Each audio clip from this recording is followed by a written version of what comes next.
वो चौराहा, वो रात, वो सामान, नहीं लगाना था हाथ।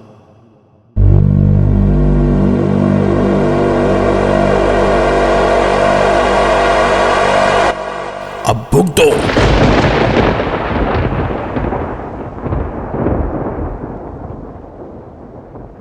ये कहानी है रूमी की।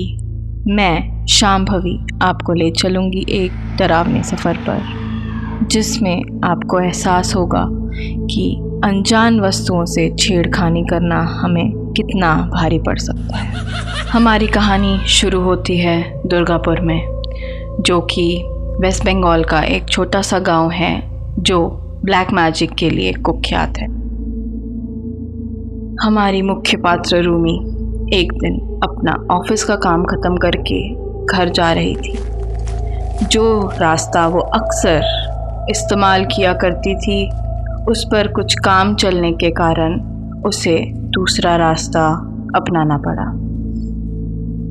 वो रास्ता जो उसके माता पिता ने कहा था कि सेफ़ है, हमें अब पता चलने वाला है कि वो एक्चुअली सेफ़ नहीं है।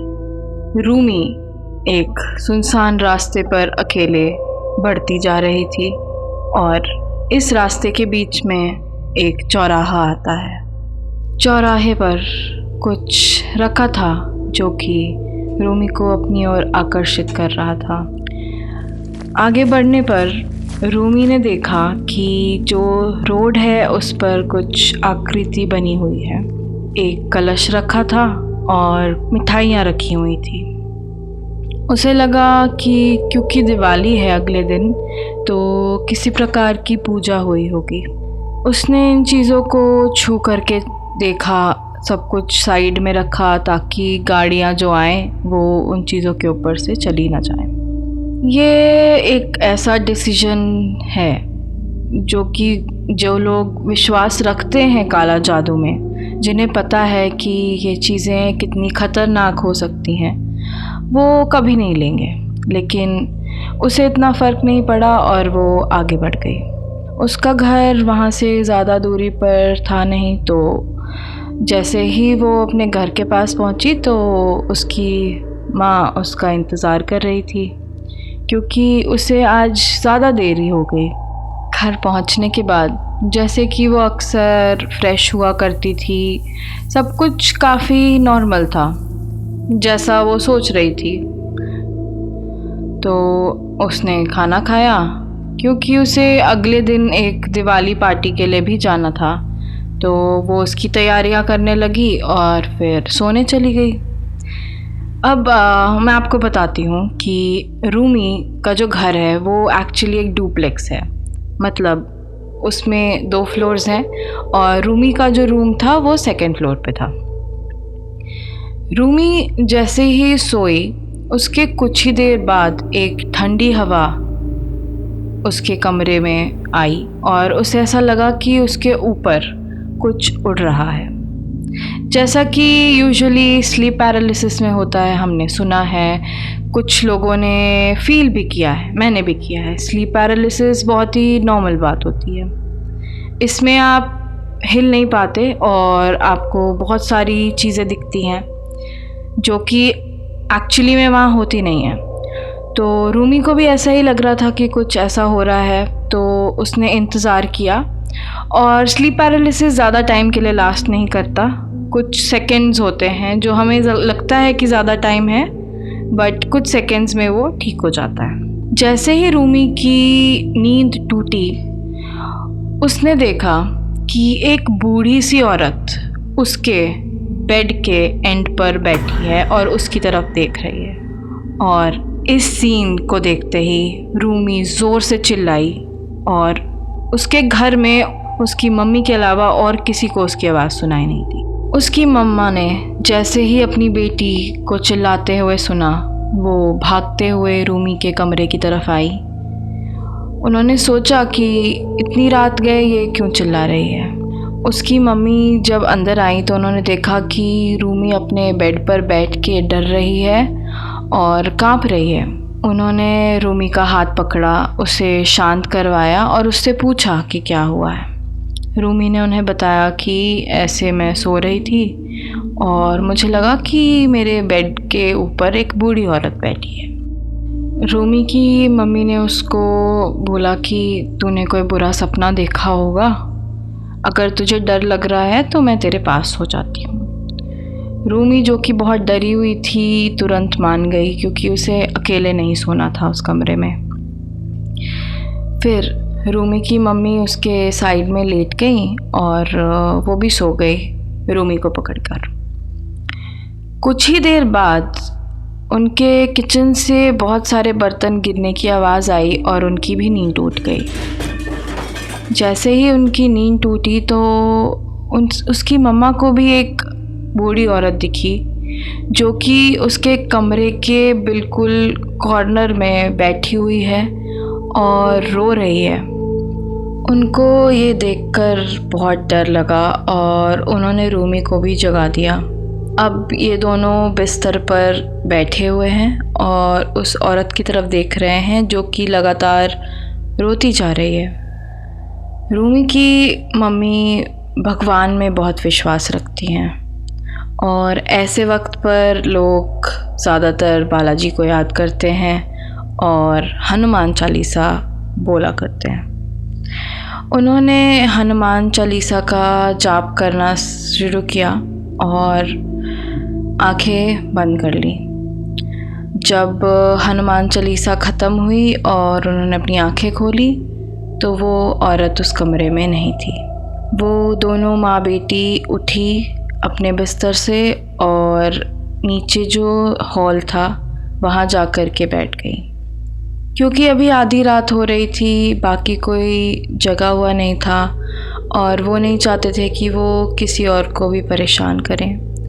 दोनों वहीं बैठी रहीं पूरी रात भर और एक ने भी नींद पूरी नहीं की। सुबह होते ही जैसे ही रूमी के पापा उठे तो उन्होंने बताया कि कल रात क्या हुआ है। उनके जो पापा थे उन्होंने कहा कि तुम दोनों बहुत गलत सोच रही हो सकता है तुमने कोई सपना देखा हो, जैसे कि रूमी ने तुम्हें बताया था कि उसने ऐसा कुछ देखा है, इस वजह से तुम्हें भी हो सकता है बुरा सपना आया हो। कोई बात नहीं, इन चीज़ों में इतना विश्वास मत रखो और जैसे ही सब कुछ चल रहा है वैसे ही चलने दो, तुम ज़्यादा सोचो मत। तो रूमी की मम्मी भी कहती है हाँ, ऐसा हो सकता है कि हम ज़्यादा डर गए हों बात से, इस वजह से हमें ऐसा सब कुछ दिखा हो। तो रूमी भी फिर मान जाती है और वो फिर कहती कि ठीक है मम्मी, मैं सो तो नहीं पाऊँगी, अब मैं जा रही हूँ तैयार होने, मुझे ऑफ़िस भी जाना है। ऑफ़िस में जैसे मैंने बताया आपको एक दिवाली पार्टी थी, तो रूमी गई और तैयार हुई और ऑफ़िस के लिए निकल गई।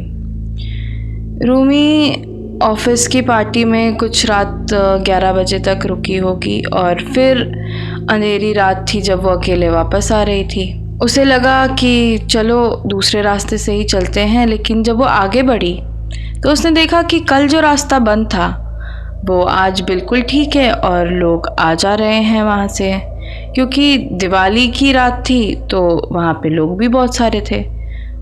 वो आगे बढ़ती है, कहती है चलो ठीक है, हो सकता है कल रात मुझे कुछ गलत लगा हो और कल भी ये रास्ता ठीक ही था।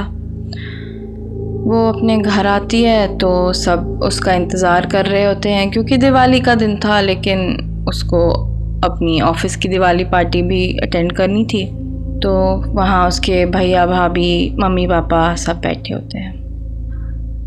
रूमी की जो भाभी हैं वो एक ऐसे परिवार से आती हैं जहाँ काला जादू करना सब जानते हैं और वो भी जानती हैं बहुत हद तक। रूमी अपनी भाभी के पास जाती है और अपने से अलग आवाज़ में उनसे कहती है, तू मेरा ही इंतज़ार कर रही थी ना, मैं आ गई हूँ, बता क्या करना है तुझे।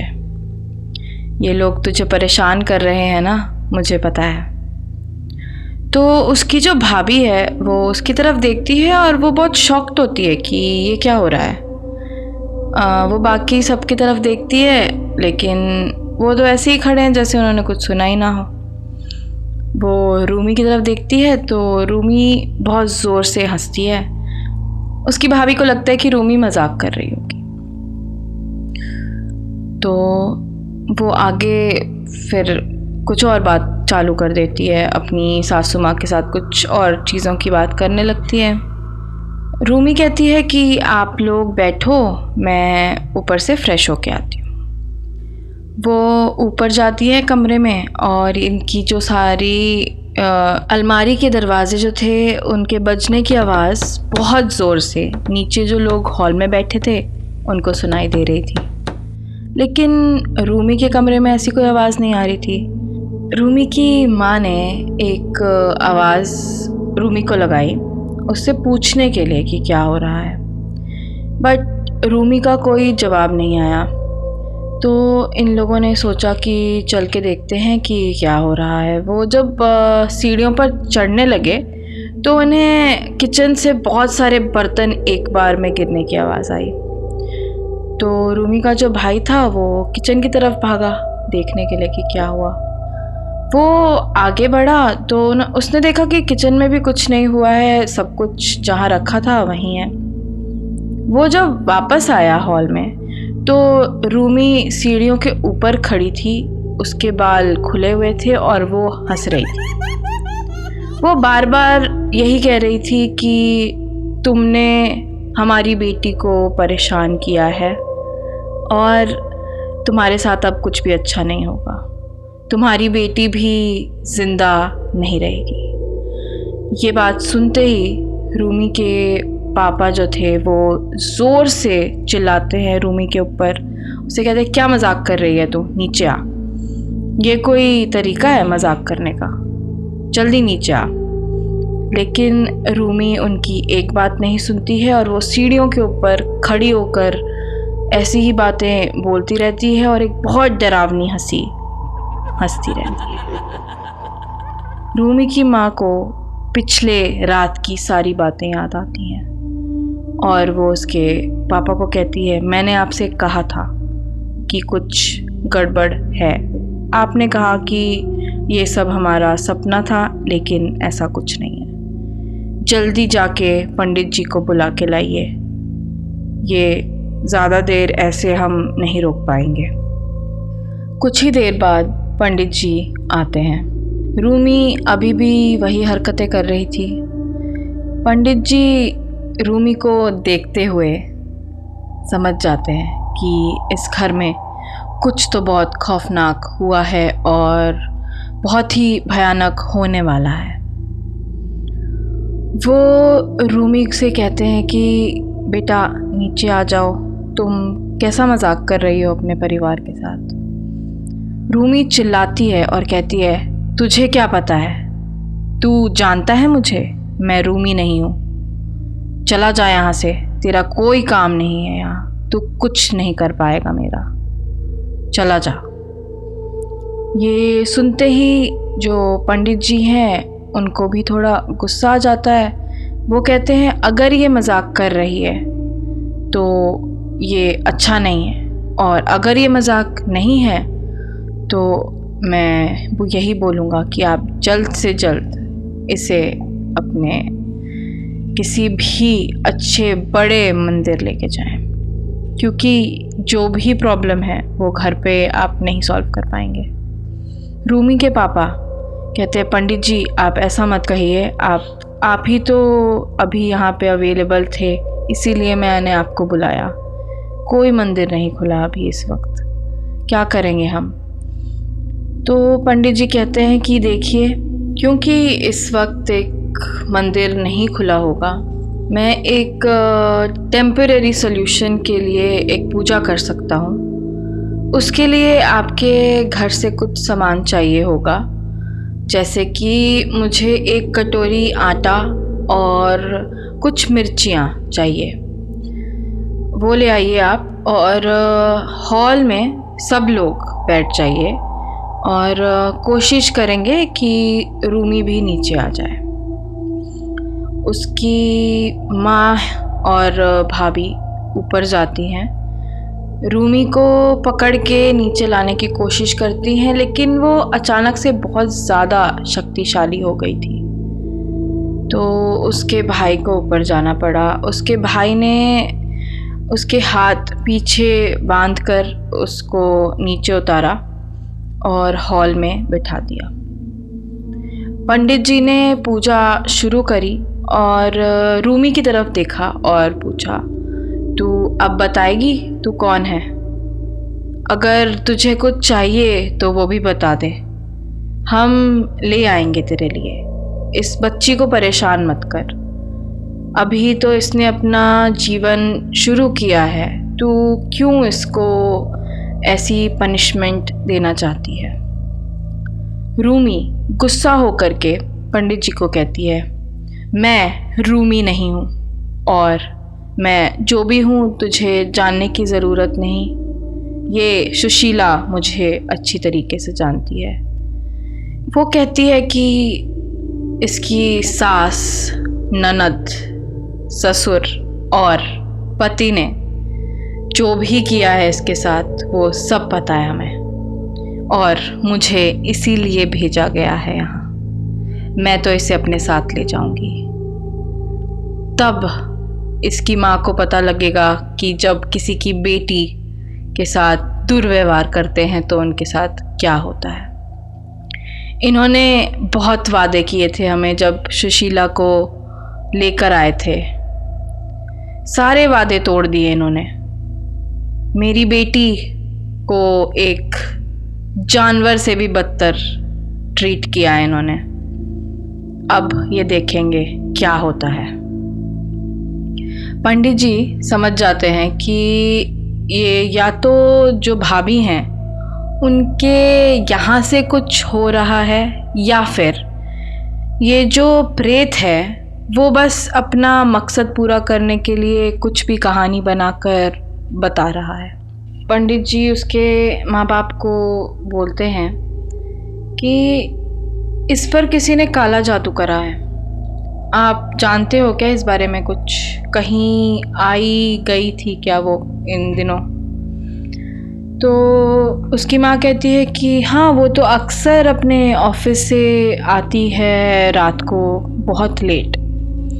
तो पंडित जी कहते हैं कि आपके घर में किसी को नॉलेज है क्या काला जादू के बारे में?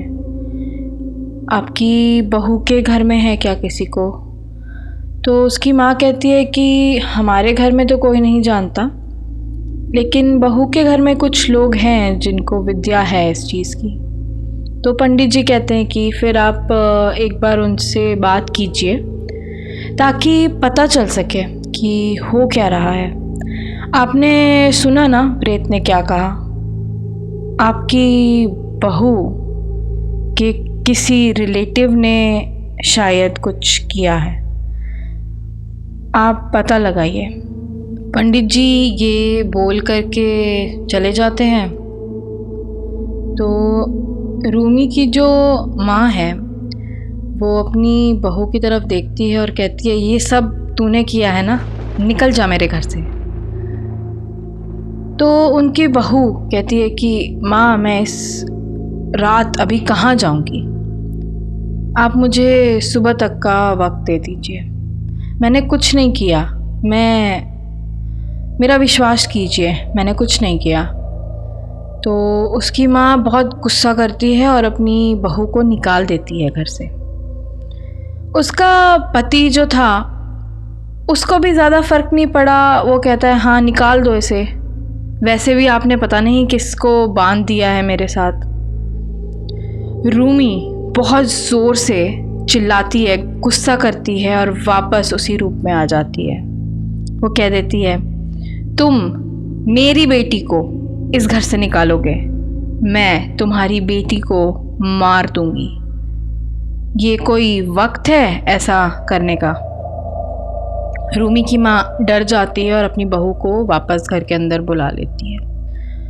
रूमी की भाभी जो अक्सर रूमी से कुछ सही ढंग से बात नहीं करती थी, उसे अभी रूमी के लिए बुरा लग रहा है। भाभी ने अपनी सास से कहा कि माँ, मैं इसकी मदद कर सकती हूँ, आप थोड़ा इधर आ जाइए और मुझे बात करने दीजिए।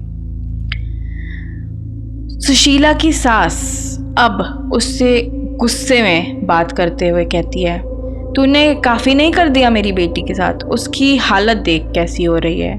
अपने घर वालों को फ़ोन कर और कह कि ये रोक दें।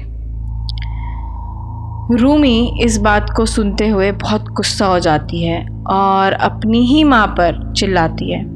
कहती है, तू कैसे बात कर रही है मेरी बेटी से?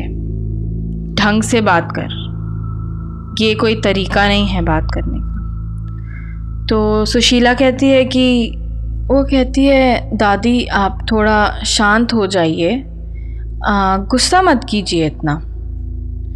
ये बात सुनते ही रूमी की माँ जो है वो आश्चर्यचकित हो जाती है। वो कहती है, दादी? किसकी दादी? क्या कह रही है तू? तो सुशीला कहती है, ये मेरी दादी है जो रूमी पर अभी आई हुई है। आप थोड़ा साइड हो जाइए, मुझे बात करने दीजिए। सुशीला अपनी दादी से बात करती है।